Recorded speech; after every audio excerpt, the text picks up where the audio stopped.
Alam nyo ba, yung pakiramdam na para kang dayuhan sa sarili mong pamamahay? Ako, naranasan ko yan.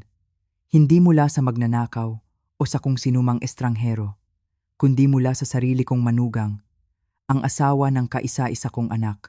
Nakatayo ako sa sarili kong bahay sa Alabang, isang bahay na itinayo namin ng yumaong asawa ko mula sa pawis at pangarap. Pero sa araw na yon, para akong isang kasambahay na pinapalayas. Sabi niya, "Pack your things, ma."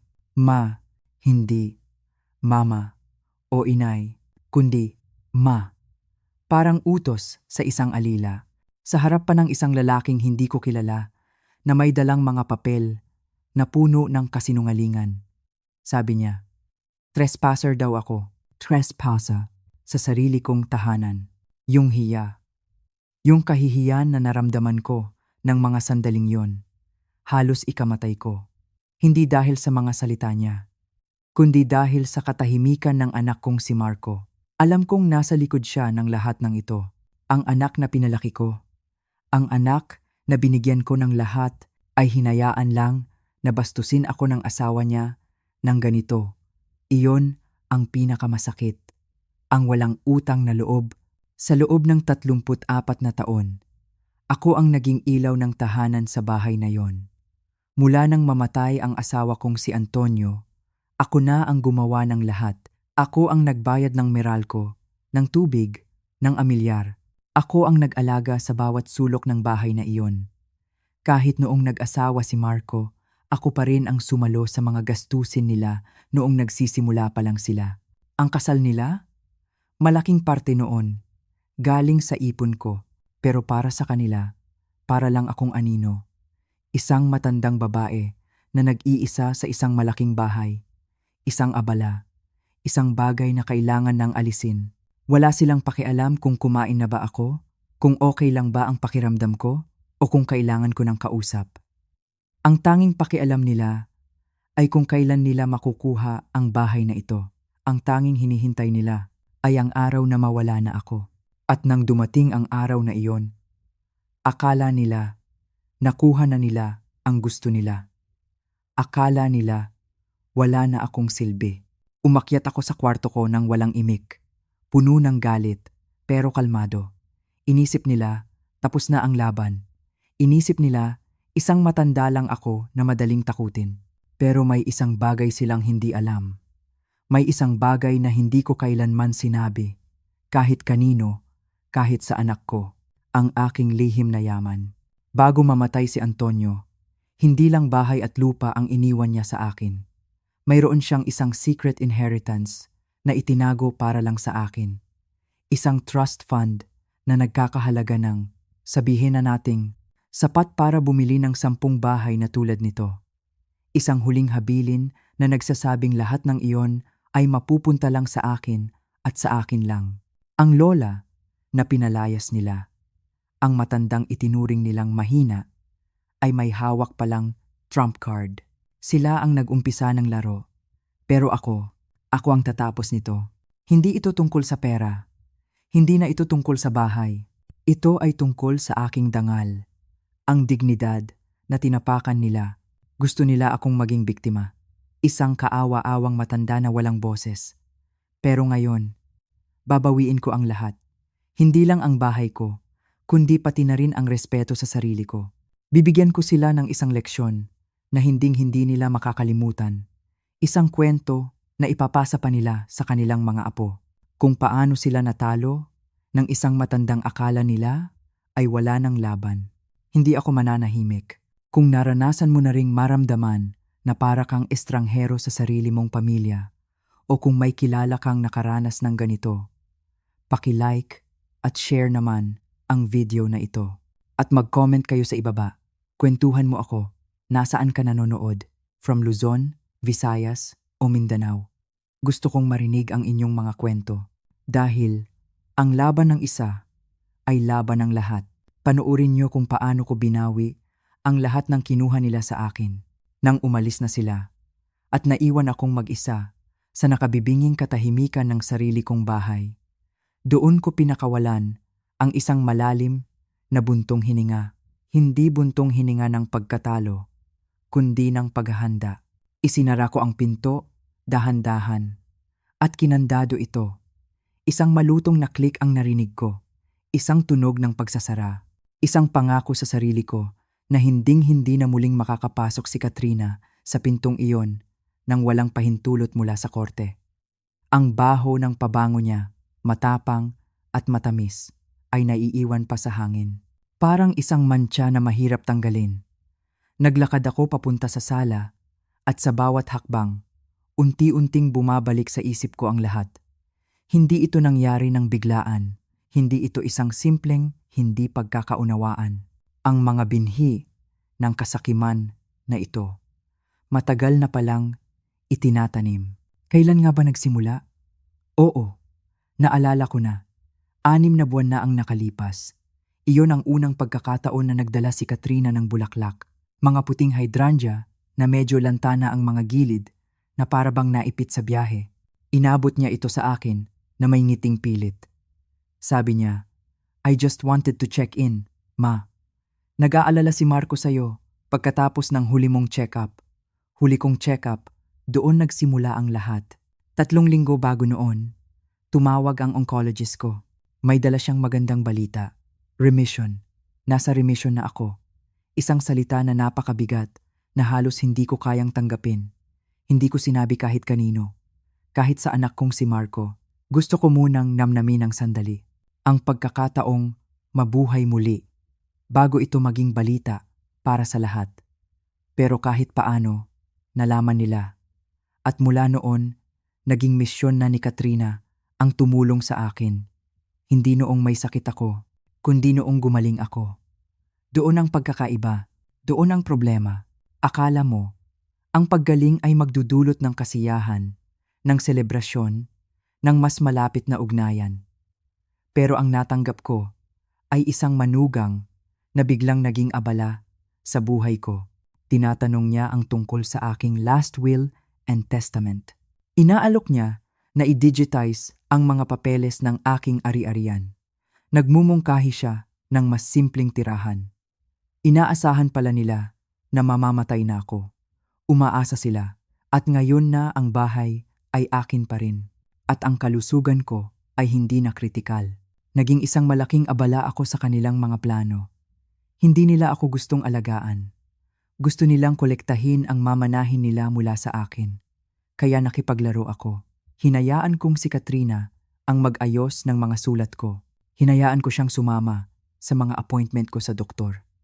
Tumango-tango lang ako kapag sinasabi niyang, "Ang laki naman ng bahay na ito para sa isang taong kaedad mo, Ma." Isang araw, tinignan niya ang aming malaking dining room. Sabi niya, "Kalahating biro, kalahating nanguuyam. You should really consider selling, Elena.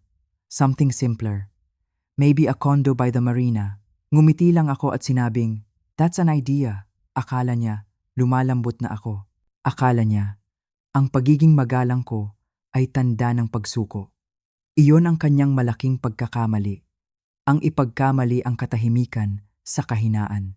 Ang hindi niya alam, bawat pagbisita niya, bawat mungkahi, bawat pag-uusap, ay itinatala ko. Isinusulat sa isang maliit na itim na notebook. Nagsimula pa nga akong i-record ang aming mga hapunan. Para lang sigurado, lahat legal, lahat sa loob ng sarili kong tahanan. Dahil kung gagawin nila akong biktima sa kanilang kwento, dapat handa sila sa isang malaking plot twist. Gusto nila ng isang kaawa-awang matandang babae. Isang matandang maaari nilang itulak-tulak. Pero ang nakuha nila ay isang survivor na may sariling file ng ebidensya. Ang katahimikan sa gabi, ang aking naging kakampi. Sa katahimikang iyon, mas malinaw kong naririnig ang mga bagay-bagay, ang kaluskos ng mga dahon sa labas, ang ugong ng ref sa kusina, at isang gabi. Isang tunog ang bumasag sa katahimikan, isang tunog na hindi ko inaasahan. Ang aking lumang printer, na halos hindi ko na ginagamit, ay biglang umingay. Isang mahinang beep na sinundan ng tunog ng papel na hinihila. 2:17 ng madaling araw. Iyon ang oras. Bumangon ako mula sa kama. Suot pa rin ang aking pantulog at dahan-dahang naglakad sa hallway. Isang pirasong papel ang nakalabas sa tray. Nakataob. Kinuha ko ito, binaligtad, at binasa ang pamagat. Preliminary Sale Agreement, Santos Estate, Alabang. Aking address, aking ari-arian. Ang pangalan ko sa pinakataas na linya at sa ilalim bilang mga mamimili. Marco Santos at Katrina Santos. Ang nakasaad na halaga, 200 milyong piso. Hindi ako nataranta, hindi ako umiyak. Bumalik ako sa kusina, binuksan ang ilaw, at inilatag ang papel sa mesa na para bang isang ebidensya sa isang paglilitis. Dahil iyon talaga ito. Ang pirma ay pirma ko. Pero hindi. Kinikilala ko ang sulat. O mas tamang sabihin, ang pagtatangkang gayahin ito. Isang clumsy na kopya. Sapat na para maloko ang isang taong hindi ako kilala. Pero hindi ako. Wala man lang selyo ng notaryo. Walang mga testigo. Isang basurang dokumento na inakala nilang hindi ko kailanman makikita. Paano? Paano nila ito nagawa? At doon ko naalala ang regalo ni Katrina. Ang smart assistant. Hindi ko ito isinaksak kailanman. Pero ang app para dito ay naka-install pa rin sa telepono niya. Siguro, sinubukan niyang isync ito sa printer ko nang hindi sinasadya at nakalimutan niyang ako pa rin ang may-ari ng Wi-Fi network. Isang pagkakamali, isang maliit na pagkakamali na nagbunyag ng kanilang buong plano. Dinampot ko ang papel, hindi nanginginig ang aking kamay. Nakagawa na sila ng kontrata, ibig sabihin, nakausap na nila ang isang realtor. Ibig sabihin, may iba nang nakakita nito. Ang orasan ay tumatakbo. Binuksan ko ang aking laptop at tinipa ang pangalan ng kumpanya na nakalimbag sa ibaba ng papel. L. Sanford Realty LLC. Lumabas ang kanilang website, pulos mga larawan ng magagarang bahay sa mga mamahaling subdivision. Nag-click ako hanggang sa makita ko ito. Coming soon. Legacy property in historic Alabang. Walang litrato. Isang placeholder listing lang. Pero sapat na iyon. Hindi lang nila pinangarap na nakawin ang bahay. Sinimulan na nila ang proseso. At kahit sa sandaling iyon, may isang bahagi sa akin na naghahanap pa rin ng dahilan. Baka nagkamali lang si Katrina. Baka hindi alam ni Marco. Pero nang makita ko ang contact information ng ahente, gumuho ang lahat ng natitira kong pag-asa. Nakilala ko ang pangalan, Chris Sandoval, ang roommate ni Marco noong college. Ang lalaking nakitira sa aming guest room ng isang buong summer pagkatapos nilang gumraduate. Ang lalaking pinakain ko sa loob ng 3 linggo habang naghahanap siya ng trabaho. Kaya, oo, alam ni Marco. Si Marco ang utak ng lahat, ang anak ko. Hindi lang ako trinaydor. Siya ang nag-orkestra ng buong pagnanakaw, mula simula hanggang wakas. Maingat kong tiniklop ang papel at itinago ito sa likod ng lalagyan ng mga pampalasa, katabi ng aking itim na notebook. Hayaan silang magpatuloy sa pagprint ng kanilang mga kasinungalingan. Tapos na akong mangolekta ng mga pahiwatig. Oras na para mangolekta ng panggatong. Tuwing Huwebes ang aming pagtitipon para sa mahjong. Para sa marami, ito ay isang simpleng libangan lamang. Isang grupo ng mga retirado na nagpapalipas ng oras sa paglalaro at pagkukwentuhan. Ngunit para sa akin, ito ang aking naging tahimik na kuta. Mga pamilyar na mukha, mga tawanan na alam ko na ang tunog, at higit sa lahat, matatalas na isipan na may mahahabang alaala. Noong umagang iyon, isinuot ko ang aking paboritong powder blue na cardigan. Hindi dahil sa lamig, kundi dahil sa malalalim nitong bulsa. Itinago ko ang packing sale agreement sa loob sa pagitan ng aking notepad at mga mints. Pagpasok ko, si Aling Rosie ang unang bumati. "Elena," sabi niya, sabay kaway. "Mukhang may dinadala ka. Ang mga kaibigang tulad nila, hindi mo na kailangan pang magpaliwanag. Nakikita nila sa iyong mga mata. Alam nila kapag ang ngiti mo ay isang palamuti lamang para itago ang bigat sa iyong dibdib. Hinintay ko munang matapos ang unang laro. Hinintay kong mapalitan ng tunog ng mga tasa at kaluskos ng mga balat ng biskwit ang bigat sa aking boses. Mang Nestor, sabi ko, habang nakatingin sa asawa ni Aling Rosie na nasa kabilang dulo ng mesa. Dati po kayong abogado ng real estate, hindi ba? Dahan-dahan siyang tumingala mula sa kanyang mga tiles. 5 taon nang hindi humahawak ng kaso si Mang Nestor. Ngunit kapag nagbabasa siya ng dyaryo, may hawak pa rin siyang ballpen. Itinatama ang mga maling grammar na para bang natural na sa kanya. Oo. Dati. Bakit, Elena? May nakita po kasi ako, sabi ko. At dahan-dahang inilipat ang papel sa ibabaw ng mesa na parang isang recipe lang. Pakitingin nga po kung tama ang pagkakaintindi ko. Binasa niya ito ng walang imik. Pagkatapos, binasa niya ulit at huminga siya ng malalim. Pinirmahan mo ba ito? Tanong niya, nang hindi man lang tumitingin sa akin. Hindi po.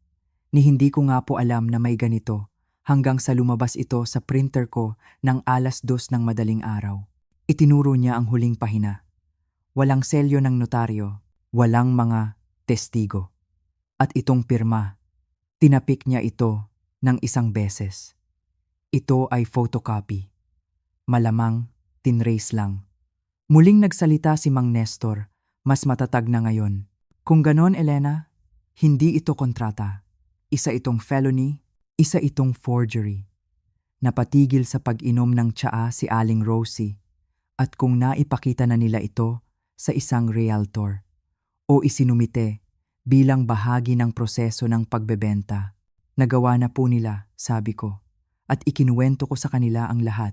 Ang smart assistant, ang pekeng pag-aalala, ang biglaang pag-access sa mga bill, ang mga pailalim na porma, ang listing sa website, pati na ang tungkol sa dating roommate ni Marco. Nang matapos ako, wala nang kumakain ng biskwit. Ang lahat ng mata ay nakatuon sa akin. Tumango si Mang Nestor. Ikaw pa rin ang legal na may-ari, Elena. Walang-wala sila. Pero hindi ka pwedeng maghintay lang. Kailangan mong unahan sila at gawin mo ito nang mabilis. Kinuha ko pabalik ang papel at isinilid sa aking bulsa. Matutulungan niyo po ba ako? Hindi na ako nagsasanay, pero may kilala ako. Isang kaibigan, matalino, tahimik, at hindi natitinag kapag kaharap ang mga sinungaling. Ang pangalan niya ay Attorney Reyes. Gusto ko po siyang makausap, sabi ko. Sa unang pagkakataon sa loob ng maraming araw, may naramdaman akong katatagan sa aking dibdib. Hindi pa kapayapaan, pero determinasyon. Isang bagay na matigas at mabigat na nag-angkla sa akin sa lupa. Gusto nila akong mawala, hubaran ng lahat, patahimikin, itapon na parang alikabok. Ngunit ang alikabok ay tumitining. Ako, hindi. Nagdesisyon ako noong gabing iyon. Hindi ko lang ipagtatanggol ang aking bahay. Gagawin ko itong aking battlefield. Inimbitahan ko sila para sa hapunan. Si Katrina, sumagot agad. Masyadong sabik. Nagmungkahi pa siya ng stick. Nag-alok si Marco na magdala ng alak. Sinabi ko sa kanila na huwag na. May ilang bagay lang akong gustong sabihin, sabi ko sa telepono, na may kasamang ngiti na alam kong hindi nila nakikita. Oras na para pag-usapan natin ang mga next steps. Ang mga salitang iyon, next steps, ay parang catnip para kay Katrina. Narinig ko, sa katahimikan, na sumunod. Absolutely, Elena, sabi niya. It's important we all feel secure. Secure. Ang ibig niyang sabihin ay kung kailan ko sa wakas ibibigay ang titulo. Inihanda ko ang mesa tulad ng dati. Mga linen na napkin, mabibigat na kubyertos, ang mga platong may asul na gilid na binili namin ni Antonio noong unang taon namin sa Alabang. 10 minuto silang huli. Si Katrina, suot ang isang berdeng bestida na masyadong masikip. Si Marco, suot ang isang polo na dati niyang isinusuot sa korte noong naniniwala pa siyang magkaroon ng sariling karera sa halip na umasa sa akin. Sinalubong ko sila nang may ngiti. Isang ngiti na nagtatago ng martilyo sa likod. Ang hapunan ay salmon at asparagus. Magaan, sibilisado.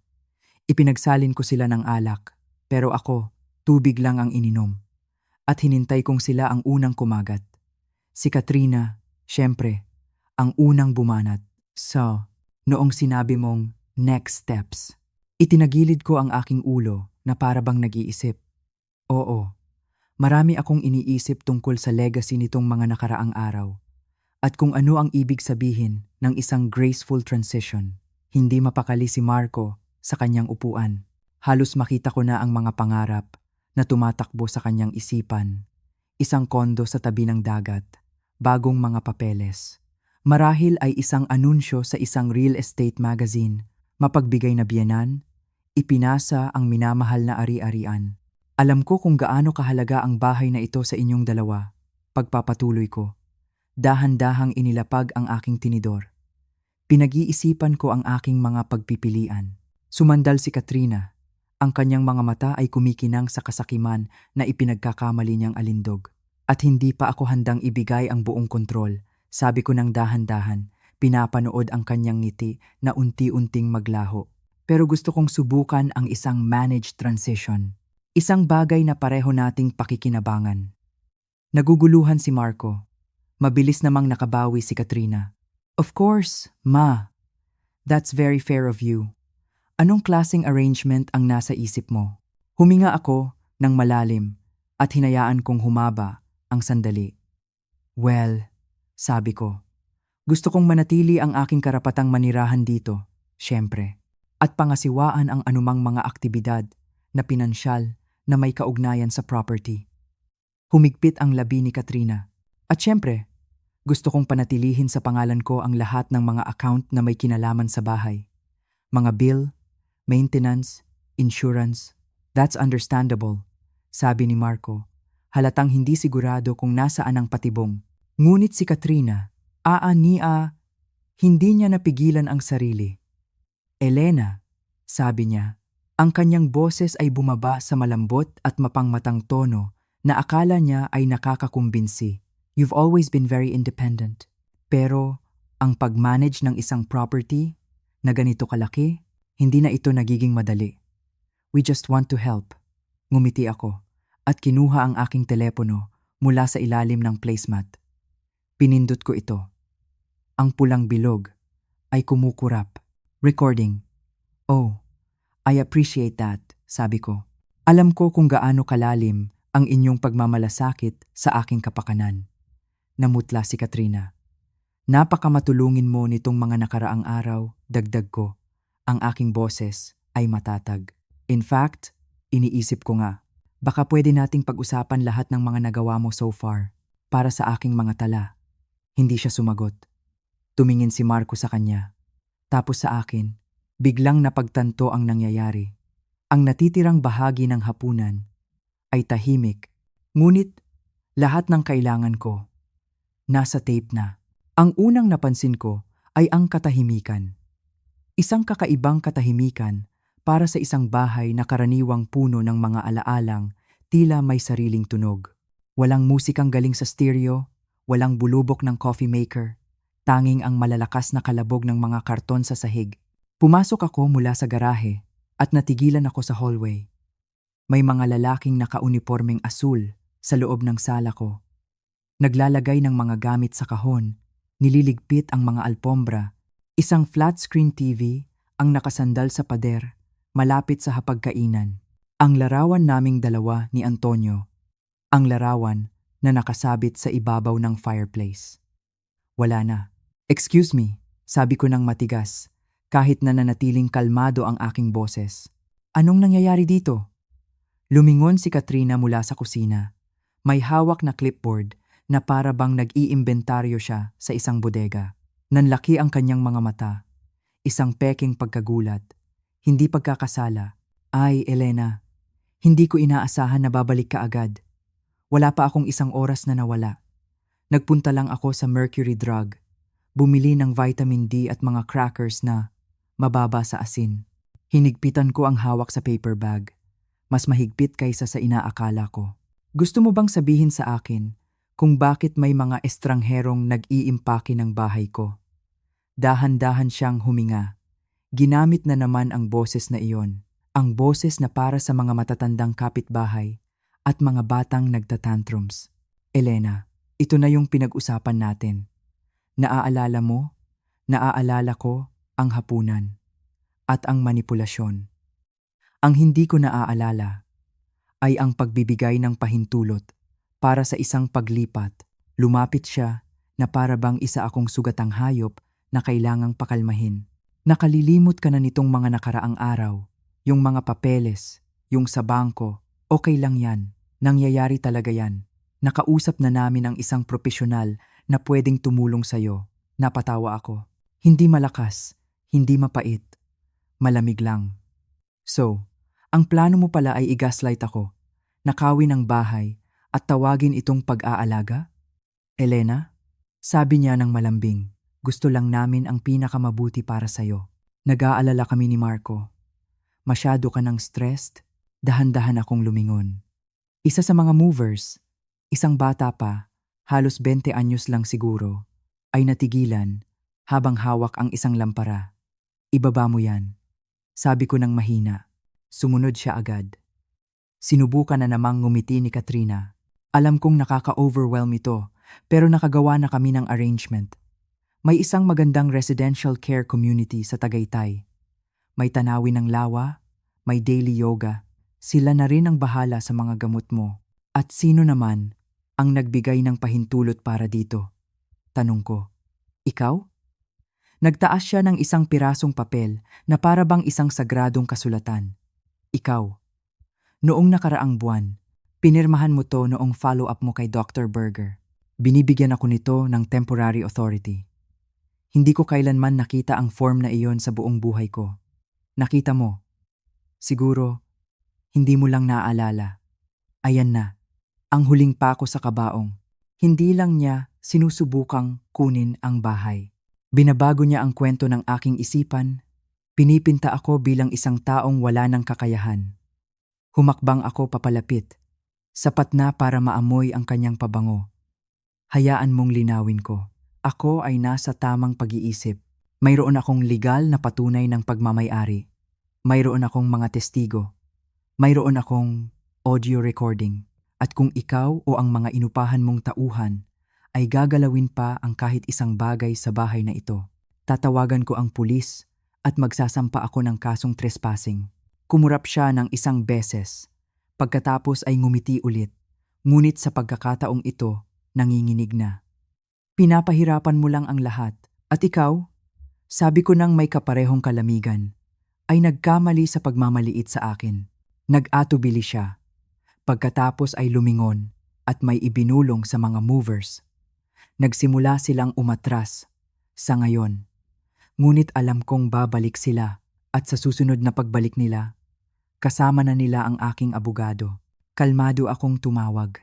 Walang pagpapanik, walang pagsigaw, isang sinusukat na boses lang. Ito po si Elena Santos. Nais ko pong i-report ang mga hindi autorisadong tao sa loob ng aking tahanan. Kinuha ng dispatcher ang aking address. Magpapadala raw sila ng isang unit.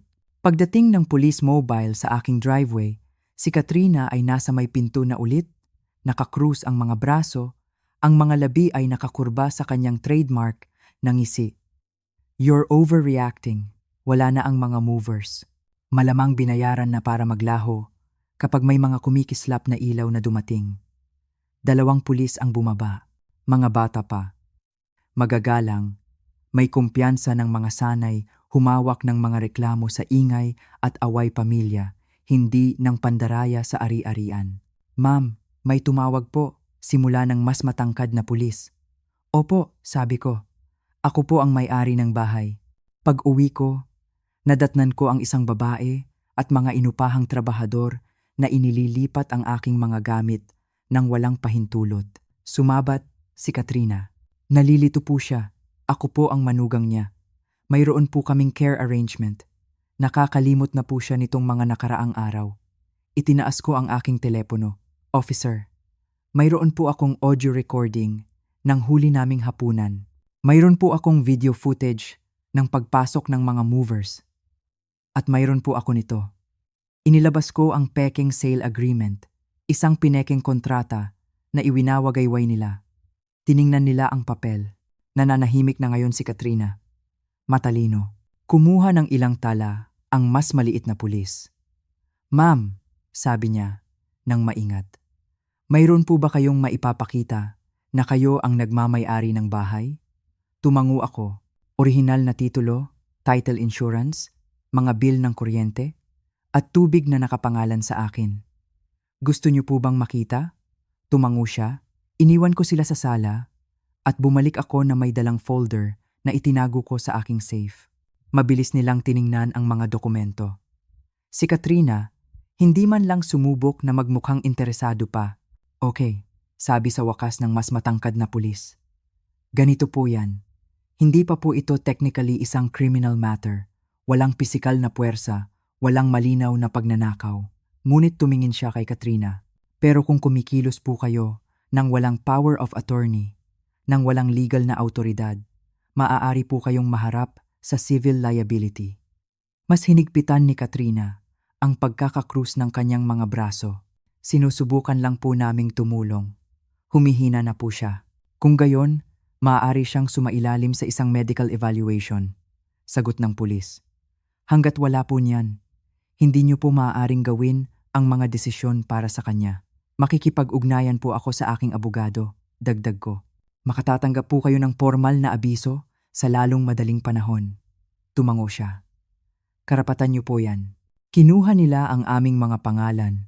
Sinabing magfa-file sila ng report kung sakaling lumala ang sitwasyon. At pinayuhan akong magpalit ng mga kandado at mag-isip na magpakabit ng security system. Nakatayo lang doon si Katrina sa buong oras na iyon. Tila sinusunog ng kanyang mga mata ang sahig. Nang makaalis na ang mga pulis, lumingon siya sa akin na para bang nasa gitna kami ng isang friendly na hindi pagkakaunawaan. Elena, this is getting out of hand.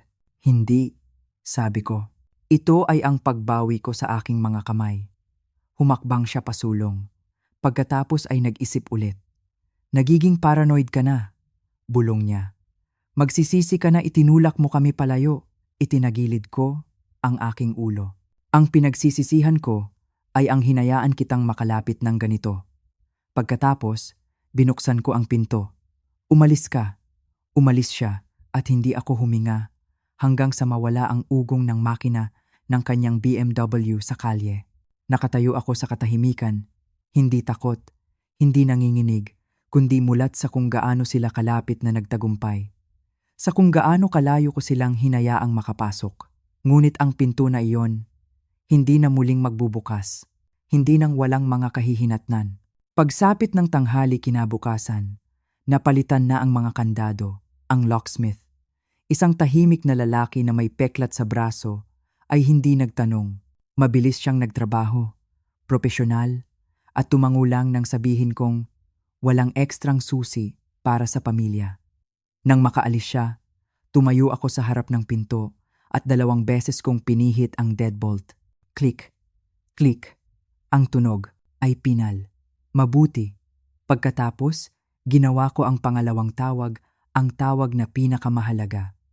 Attorney Reyes? Isang pamilyar na boses ang sumagot sa ika-4 na ring. Hindi ko inaasahan ang tawag mo, Elena. Paul, sabi ko. Humahawak ka pa rin ba ng estate litigation? Huminto siya, pero hindi nagtagal. Oo naman. Kailangan mo ng representasyon. Ikinuwento ko sa kanya ang lahat. Hindi ko pinaganda. Hindi ko pinalambot para hindi magmukhang tanga. Ang katotohanan lang. Matulis, tuyo, at walang paghingi ng tawad. Nang matapos ako, tahimik si Paul. Pagkatapos, tumikhim siya at sinabing, ipadala mo sa akin ang mga kopya ng sale agreement, anumang audio recordings, at mga litrato ng paglilipat ng gamit. Magfa-file tayo ng injunction.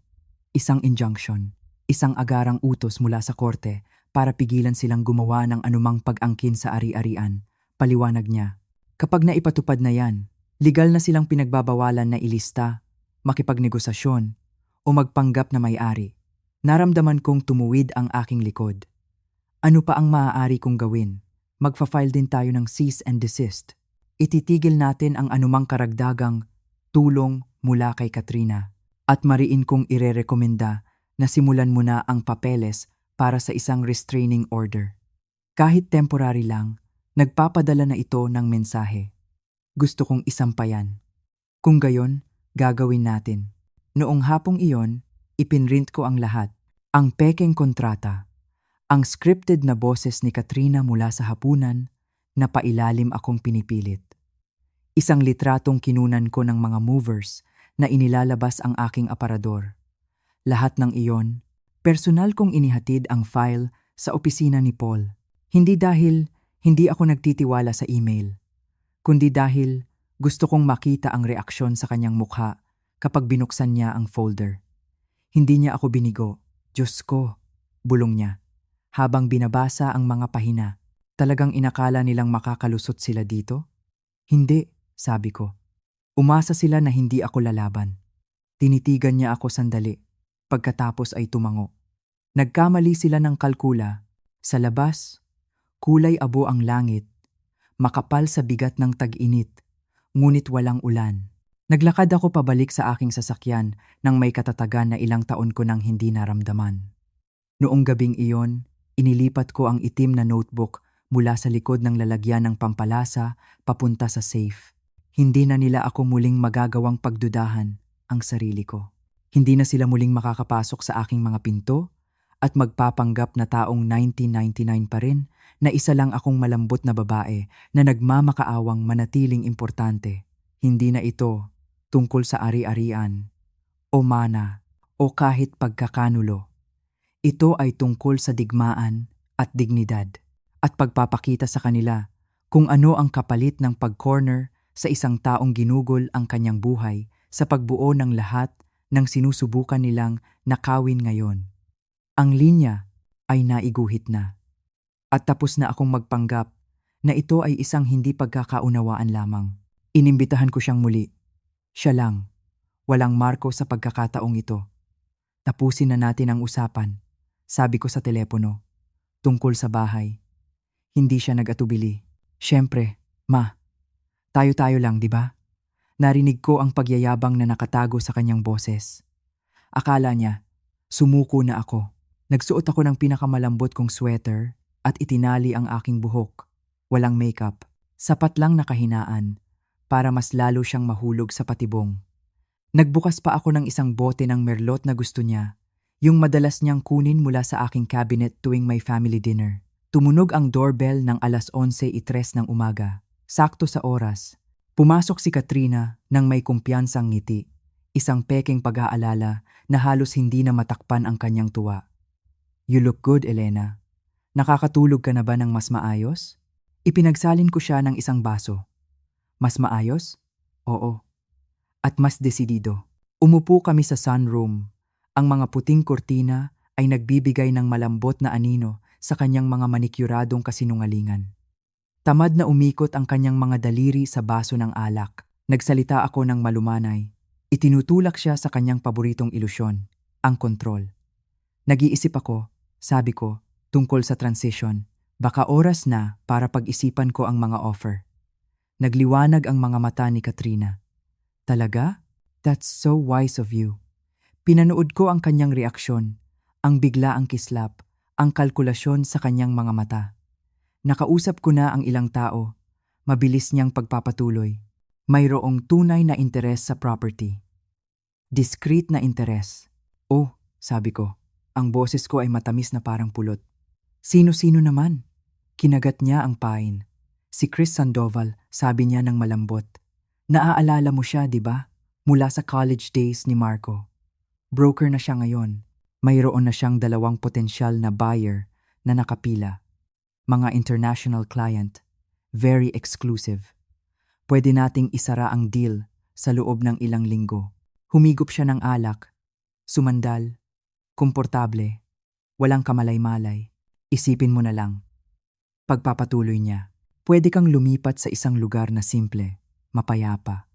At kami na ang bahala sa lahat. Renovations, showings, mga kontrata. Hindi mo na kailangang magbuhat ng kahit isang daliri. At paano mo naman balak ipaliwanag ang mga pinekeng dokumento? Tanong ko, pinapanood siyang matigilan sa kalagitnaan ng paglunok. Kumibot ang kanyang ngiti, pagkatapos ay bumalik. Halos hindi, peke. Hindi ko alam ang ibig mong sabihin. Oh, sa tingin ko alam mo, sabi ko.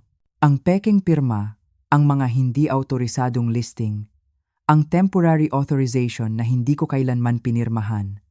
Nasa akin ang lahat. Kumurap si Katrina. Minsan, 2 beses. At pagkatapos, sa likuran niya, dahan-dahang bumukas ang pinto ng guest room. Lumabas si Paul. Suot ang kanyang malinis na navy suit. May hawak na recorder. Nawalan ng kulay ang mukha ni Katrina. Sino yan? Ang abogado ko, simpleng sabi ko. Nakikinig siya sa loob ng huling 20 minuto. Nilinlang mo ako. Hindi, sabi ko, habang tumatayo. Nilinlang mo ang sarili mo. Pumasok ka sa bahay ko. Nagsinungaling tungkol sa aking kalusugan, sinubukang kunin ang lahat ng aking itinayo. At ngayon, umamin ka sa tape na minamanipula mo ang mga negosasyon sa pagbebenta ng isang ari-arian na hindi mo pag-aari. Hindi nagsalita si Paul. Hindi na niya kailangan. Ang itsura sa mukha ni Katrina, galit na nilamon ng realisasyon, ay nagsabi ng lahat. Dahan-dahan akong humakbang papalapit sa kanya. Umalis ka na, Katrina, at dalhin mo ang iyong mga delusyon. Tumayo siya, bahagyang nanginginig. Malalaman ito ni Marco. Sabi ko, may sarili na siyang kabanata sa file. Ang mga wire transfer. Nahanap ko rin yon. Tumingin siya kay Paul, sa akin. Pagkatapos, nang walang anumang salita, ay tumalikod at naglakad palabas.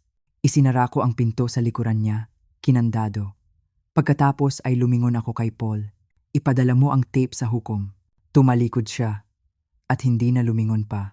Nakatayo lang ako sa may pintuan, pinanood siyang maglakad palayo hanggang sa mawala ang kanyang sasakyan sa kanto. Pagkatapos, pumasok ako sa loob, isinara ang pinto, at umupo sa katahimikan ng bahay na, sa wakas, ay tunay na akin muli. Walang sigawan, walang galit, tanging ang papel, tinta, at katotohanan na gumawa ng trabahong hindi kailanman magagawa ng kamao. Ang puno ng mangga sa aming bakuran, na dati ay parang isang babala sa akin, ngayon ay parang isang matandang kaibigan na bumubulong, "Welcome home." May mga sugat na hindi na kailanman maghihilom. Ang sugat ng pagkakanulo mula sa sarili mong anak.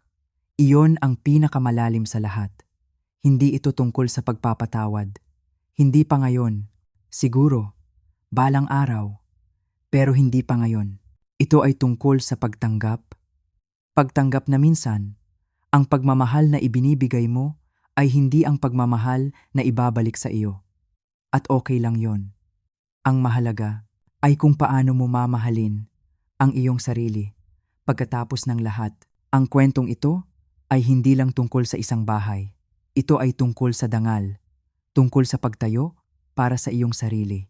Kahit na ang buong mundo o ang sarili mong pamilya ang nagsasabing dapat kang umupo na lang. Sa lahat ng mga nanay, lola, tita, at sa lahat ng kababaihan na nakikinig ngayon, huwag ninyong hayaang ipagkamali ng sinuman ang inyong katahimikan sa kahinaan, ang inyong kabaitan sa katangahan, ang inyong edad sa kawalan ng silbi. Mayroon tayong karunungan na dala ng mga taon. Mayroon tayong lakas na hinubog ng mga pagsubok. At mayroon tayong boses. Kahit gaano pa ito kahina, may karapatan itong marinig. Protektahan ninyo ang inyong pinaghirapan. Alamin ninyo ang inyong mga karapatan. At higit sa lahat, huwag kayong matakot na lumaban. Salamat sa inyong pakikinig sa aking kwento. Sana ay may napulot kayong aral at inspirasyon. Ang bawat isa sa atin ay may kanya-kanyang laban, at minsan, ang kailangan lang natin ay malaman na hindi tayo nag-iisa. Kung nagustuhan ninyo ang video na ito at kung naantig nito ang inyong puso, please don't forget to like and share. Malaking tulong po iyan para maabot ng ating mensahe ang mas marami pang kababayan natin na maaaring nangangailangan nito. At syempre, mag-subscribe na rin po kayo sa channel para hindi ninyo ma-miss ang mga susunod pa nating kwento. Gusto ko ring marinig ang inyong mga saloobin. Mag-iwan po kayo ng comment sa ibaba. Anong aral ang nakuha ninyo sa kwento ni Elena? O baka naman mayroon kayong sariling kwento na nais ibahagi? Kwentuhan mo ako. Binabasa ko po ang bawat isa sa inyong mga komento. Muli, maraming salamat sa inyong oras at suporta. Mag-ingat po kayo palagi. At tandaan, hindi pa huli ang lahat para bawiin ang nararapat sa inyo. Hanggang sa muli. Paalam.